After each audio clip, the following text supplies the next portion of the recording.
ఆంధ్రప్రదేశ్లో జగన్ ప్రభుత్వము 3 రాజధానులు చేస్తానని చెప్పేసి ఒక్క రాజధాని కూడా చేయలేకపోయారు అని చెప్పి ఘాటుగా విమర్శిస్తున్నారు స్వయాన ప్రధానమంత్రి నరేంద్ర మోడీ.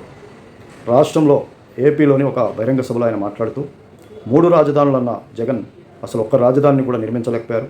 అసలు ఒక రాజధాని కట్టుకోవాలి, నాకు ఇది కావాలి, నాకు ఇంత బడ్జెట్ కావాలి, మీ సపోర్ట్ కావాలి అని ఒక్కసారి కూడా కేంద్ర ప్రభుత్వం దగ్గరికి వచ్చి అడిగింది లేదు. అంటే చేయాలనేటువంటి ఆయనకు కోరిక లేదు. ఆ 3 రాజధానుల ప్రకటన ఉత్తుత్తి మాటే, ఆయన చేయలేకపోయాడు అని చెప్పాడు. అలాగే 115,000 కోట్లు నేను ఇవ్వాలనుకున్నాను, ఏపీ అభివృద్ధికి 15,000 కోట్లని నేను ఇవ్వాలనుకొని నేను 1-2 సందర్భాల్లో దాని ప్రణాళిక చేసుకోండి అని చెప్పి నేను చెప్పడం జరిగింది. అయినా సరే దాని మీద ఆ 15,000 కోట్లని తను అందుకోలేకపోయాడు. తను దాని గురించి ఆలోచించలేకపోయాడు. తను ప్రణాళిక అభివృద్ధి కోసం ఏపీని ఎలా వాడాలి ఆ 15,000 కోట్లని అని ప్రణాళిక చేసి కేంద్ర ప్రభుత్వానికి అందించలేకపోయాడు. మరి ఇలాంటి ప్రభుత్వము ఇక్కడ ఉంటే ఆంధ్రప్రదేశ్ ఎప్పటికీ కూడా బాగుపడదు అని చెప్పేసి ఘాటు విమర్శలు చేశారు ప్రధానమంత్రి నరేంద్ర మోడీ గారు. అలాగే పోలవరం ప్రాజెక్టు వాళ్ళ ఫాదరు వైఎస్ రాజశేఖర రెడ్డి గారు ప్రారంభించారు. కానీ ఈయన దాన్ని అసలు పట్టించుకోలేదు. దాన్ని పూర్తి చేయాలనే ఆలోచన లేదు. దాన్ని నిర్మించాలి. ఈ యొక్క ఆంధ్రప్రదేశ్ ప్రభుత్వం ప్రజలకు ఇది చాలా ఇంపార్టెంట్ అయిన ప్రాజెక్టు, దీన్ని చేయాలనే తపన కానీ ఆయనకు ఆలోచన కానీ లేదు. పూర్తిగా దాన్ని కొన్ని సంవత్సరాలుగా ఆపేయడం జరిగింది. దాని గురించి ఆలోచన చేయకుండా మానేశారు. అన్నీ ప్రగల్భాలకు సంబంధించినటువంటి ప్రకటనలే తప్ప ఎలాంటి అభివృద్ధికి సంబంధించిన విషయాన్ని కేంద్ర ప్రభుత్వంతో చర్చించలేదు.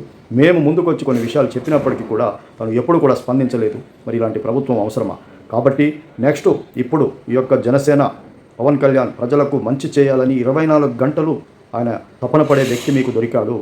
ఈ యొక్క ఆంధ్ర ప్రజల యొక్క అదృష్టము, దీన్ని వినియోగించుకోండి. ఆయనని గెలిపించి, ఆయన యొక్క జనసేన పార్టీకి సంబంధించిన అభ్యర్థులను గెలిపించి, అలాగే తెలుగుదేశానికి సంబంధించిన మంచి అనుభవం ఉన్నటువంటి చంద్రబాబు నాయుడు నాయకత్వంలోని వాళ్ళ అభ్యర్థులని గెలిపిస్తే, అలాగే బీజేపీకి సంబంధించి మా అభ్యర్థుల్ని కూడా గెలిపిస్తే కేంద్ర ప్రభుత్వ సహకారంతో ఈ ఎన్డీఏ ప్రభుత్వము ఇక్కడ రాష్ట్రంలో ఎన్డీఏ ప్రభుత్వం ఏర్పడాలి.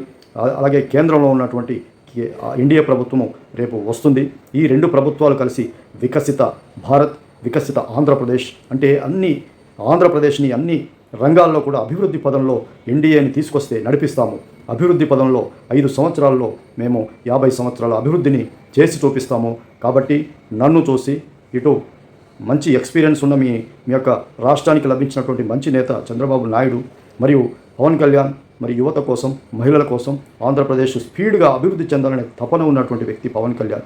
మరి మేము ముగ్గురము కలిసి ఎన్డీఏ ప్రభుత్వాన్ని ఏర్పాటు చేసే విధంగా మీరందరూ సహకరించాలని చెప్పేసి ప్రజలను ఆయన కోరటం జరిగింది. వైసీపీ ప్రభుత్వంపై, జగన్పై కూడా ఆయన విమర్శలు గుప్పించడం జరిగింది. మరి నిజంగా ప్రజలు ఆలోచించి కేంద్ర ప్రభుత్వం సహకారం లేకుండా రాష్ట్ర ప్రభుత్వము మరి చాలా ముందుకు వెళ్ళటం కానీ, అభివృద్ధిలో మరి చాలా అభివృద్ధి చెందాలని ఒక స్పీడ్గా ఉండాలంటే కూడా మరి ప్రభుత్వం, కేంద్ర ప్రభుత్వానికి సంబంధించిన వాళ్ళతో సహకారం ఉన్న ఇక్కడ పార్టీ గెలిస్తేనే మరి నిజంగా అభివృద్ధి చెందే అవకాశం ఉంది.